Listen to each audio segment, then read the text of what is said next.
ndamushimire cyane wese mu kubana natwe mu makuru agezweho muri iki gitondo cyo ku itariki 28 z'ukwezi kwa 10 mwaka wa 2024 tugarutse mu makuru akomeye cyane, amakuru akomeje kugenda agaragara ku butaka bwa Repubulika Iharanira Demokarasi ya Kongo. Hakomeje kugenda habera imirwano itoroshye cyane ikomeje kugenda ihuza igisirikare cya Repubulika Iharanira Demokarasi ya Kongo FARDC ndetse n'umutwe twaje intwaro wa M23. Ku munsi w'ejo imirwano ikomeye cyane yagiye ibera mu bice bigiye bitandukanye muri teritwari ya Walikale rero imirwano ikomeye ikomeje kugenda ihuza iki gisirikare cya Repubulika Iharanira Demokarasi ya Kongo FARDC ndetse n'umutwe twaje intwaro wa M23. N'abasirikare benshi bakomeje kugenda bagwa ku mirongo y'imbere ku rugamba. Pinga rero ibyahabereye n'agahomamunwa aho rero igisirikare cya Repubulika Iharanira Demokarasi ya Kongo cyahanganye bikomeye cyane n'umutwe twaje intwaro wa M23 bikaza kurangira igisirikare cya Repubulika Iharanira Demokarasi ya Kongo FARDC amaguru kiyabanje ingata, bitewe n'uko uyu mutwe twaje intwaro wa M23 ukomeje kugenda wigaragaza ku mirongo y'imbere ku rugamba mu byerekeranye no kugaragaza ubuhanga mu byerekeranye n'imirwanire, aho rero igisirikare cya Repubulika Iharanira Demokarasi ya Kongo gikomeje kugenda rero gikora n'imyitozo, aho rero bakomeje kugenda bakaza ibyerekeranye no kuba bakomeje kugenda bakora imyitozo. Perezida Tshisekedi Tshilombo nyuma yo kubona ko bamwe mu basirikare benshi bakomeje kugenda bagwa ku mirongo y'imbere ku rugamba kugeza ubu ngubu, Perezida Tshisekedi Tshilombo akaba yafashe umwanzuro ukomeye cyane wo gukoresha amarobo ku mirongo y'imbere ku rugamba, bitewe n'uko aya marobo agiye gukoreshwa ku mirongo y'imbere ku rugamba. Ni amarobo rero agiye kuzanwa ku butaka bwa Repubulika Iharanira Demokarasi ya Kongo aturutse mu gihugu cy'Ubushinwa ndetse n'Uburusiya. Ibi ngibi rero Perezida Tshisekedi Tshilombo akaba ari byo agiye kwifashisha nyuma y'uko rero bamwe mu basirikare baguye ku mirongo y'imbere ku rugamba benshi, ndetse na zimwe mu ndege zagiye zitumwaho hirya no hino ku isi zikomeje kugenda ziraswa n'umutwe twaje intwaro wa M23. Ku munsi w'ejo drone yahanuwe n'umutwe twaje intwaro wa M23, ndetse iki cyemezo gikomeye cyane cyo kuba Perezida Tshisekedi Tshilombo agiye kwifashisha amarobo n'ikoranabuhanga agiye kuba yakwifashisha kugira ngo urugamba rubashe kujya mbere ndetse abashe kugera ku ntego ye yo kurimbura burundu umutwe twaje intwaro wa M23. Aya marobo rero nk'uko nabibabwiye azaturuka mu gihugu cy'Ubushinwa ndetse n'Uburusiya. Abangaba rero akaba yarabasezeranyije ko azabaha bimwe mu birombe bacukuramo amabuye y'agaciro, amwe mu mabuye y'agaciro amwe yifashishwa mu byerekeranye no gukora ibikoresho by'ikoranabuhanga bigiye bitandukanye, harimo za batiri, za mudasobwa ndetse n'ibindi bigiye bitandukanye. Rero uyu munsi amakuru yakomeje kugenda avuga ko agace Katanga aka ni agace rero bacukuramo amabuye y'agaciro akomeye cyane. Rero Perezida Tshisekedi Tshilombo akaba yasezeranyije igihugu cy'Ubushinwa ndetse n'Uburusiya bimwe mu bikorwa bigenda bikorerwa hariya mu Bushinwa bikoreshwa ikoranabuhanga, ndetse bifashisha aya mabuye y'agaciro acukurwa ku butaka bwa Repubulika Iharanira Demokarasi ya Kongo. Ndetse Repubulika Iharanira Demokarasi ya Kongo ikaba ikungahaye ku mabuye y'agaciro, aho rero amabuye y'agaciro menshi akomeje kugenda atuma bamwe bahapfira bitewe n'uko ibikorwa bigiye bigaragara byinshi n'intambara ikomeje kugenda ibera mu burasirazuba bwa Repubulika Iharanira Demokarasi ya Kongo ikomeje kugenda bihindura isura umunsi ku wundi. Reka nakiri na mugenzi wanjye rero ku butaka bwa Repubulika Iharanira Demokarasi ya Kongo abashe kutugezaho n'andi makuru agezweho ari kuvugwa muri iki gitondo yo ku mirongo y'imbere ku rugamba, atwerekezeho atubwire uburyo ibyifashe. N'amakuru adasanzwe rero, imirwano ikomeje kugenda ikomerera cyane mu bice bitandukanye byo muri Kivu y'Amajyaruguru, by'umwihariko aho M23 ikomeje gukora operasiyo Karundura, operasiyo Karahabutaka mu bice bigana cyane rwose hariya Karembe, by'umwihariko M23 igerageza kuzamuka yerekeza hariya Bitonji ndetse n'ahitwa Maremo, utibagiwe ibice nk'hariya Minzenze haje no kubera igitendo Karundura kikaza no gusiga M23 igeze gutya igahitana benshi bo mu gisirikare cya Repubulika ya Kongo FARDC. M23 igeze he isatira umujyi wa Pinga, ko amakuru amaze kutugeraho aka kanya ibirometero 5 nibyo bisigaye kugira ngo M23 ibe yasesekaye ahitwa Ipinga. ni ukuvuga ngo icyitwa Warikare nyamuneka M23 ikomeje kugenda ikigera amajanja. Ibyo byose rero turabigarukaho tukoze no mu misozi ya hariya ahitwa Kabingo. M23 yaje kuhahitana benshi bo mu gisirikare cya Repubulika ya Kongo FARDC nyuma yuko uyu mutwe wa M23 bamwe mu basirikare b'igisirikare cya Repubulika ya Kongo FARDC bagerageje kugaba ibitero kuri uno mutwe wa M23 berekeza muri biriya byerekezo bigana Nyakigano uturutse muri misozi ya Ufamando. M23 ihitana benshi b'igisirikare cya Repubulika ya Kongo FARDC nk'uko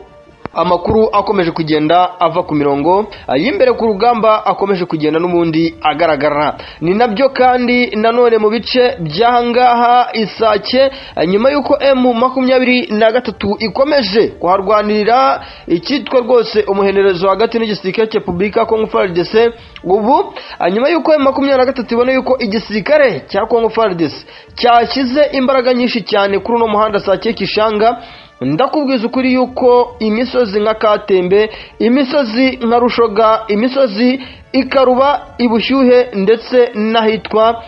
hafi cyane yahitwa Nyakajanga no mu misozi isatira Iruhonga ndetse n'ahitwa Imatembe, M23 yagize gutya ihadeployinga abasirikare benshi cyane binarumikwa baje gukora icyitwa Operation Karundura, Operation Karahabutaka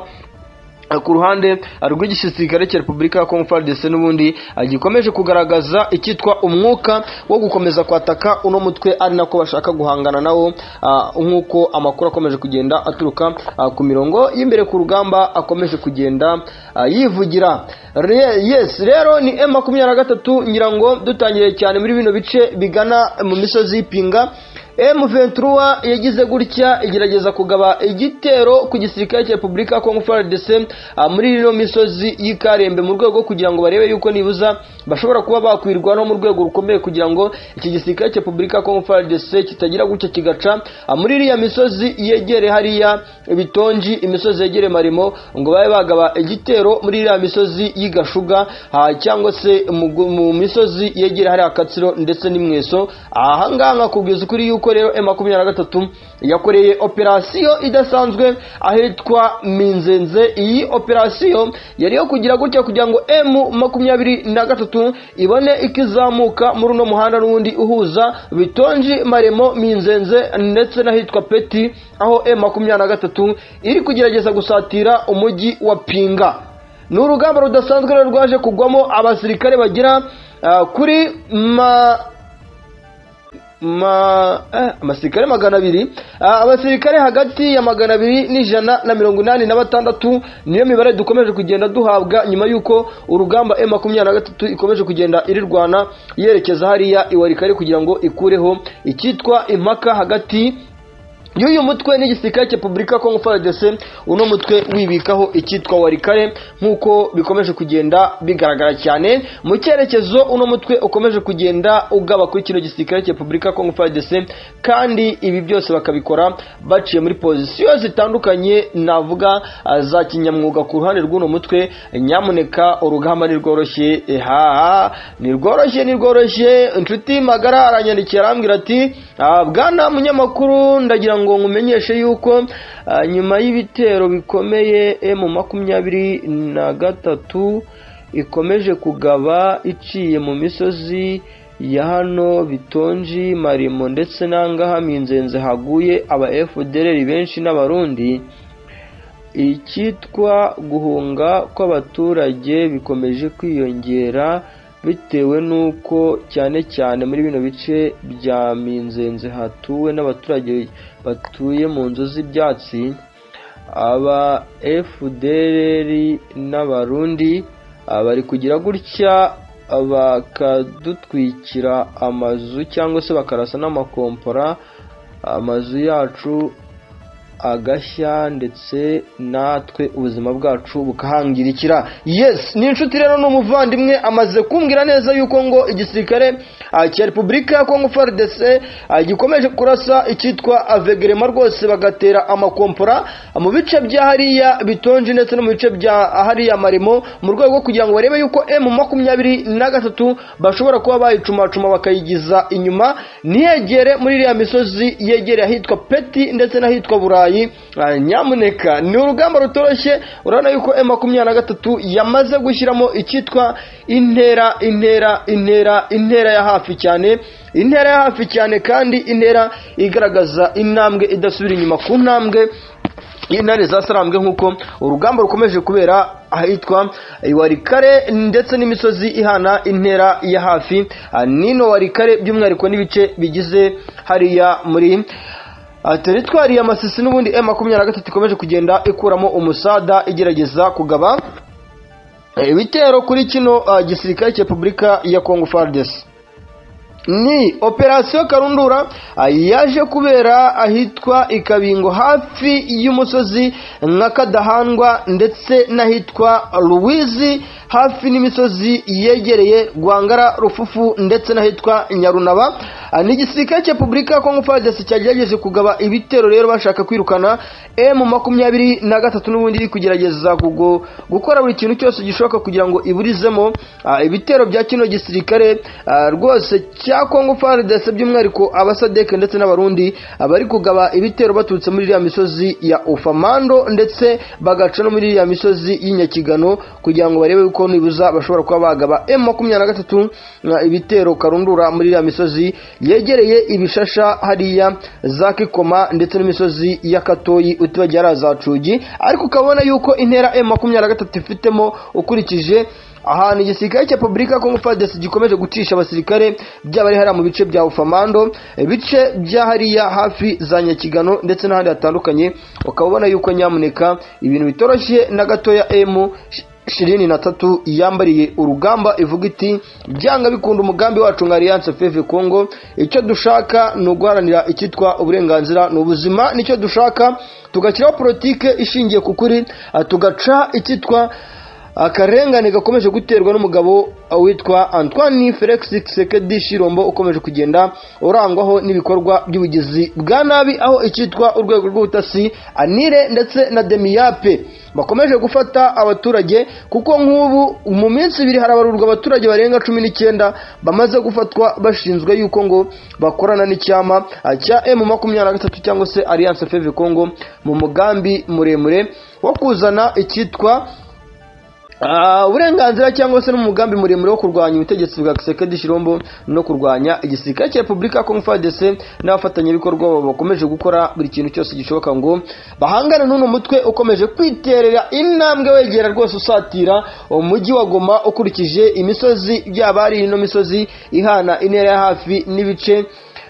bigana muri pozisiyo hano rwose Iminova hariya rwose mu misozi itandukanye igana hano za Mitumbara, ukareba hano za Kitumbiri hafi na hariya za Kiroshe. Ukabona yuko M23 ikomeje kugenda icumacuma abasirikare mu buryo navuga bwa kinyamwuga kugira ngo igire gutya yihanize cyangwa se ibabaze ihuriro ry'igisirikare cya Repubulika ya Kongo FARDC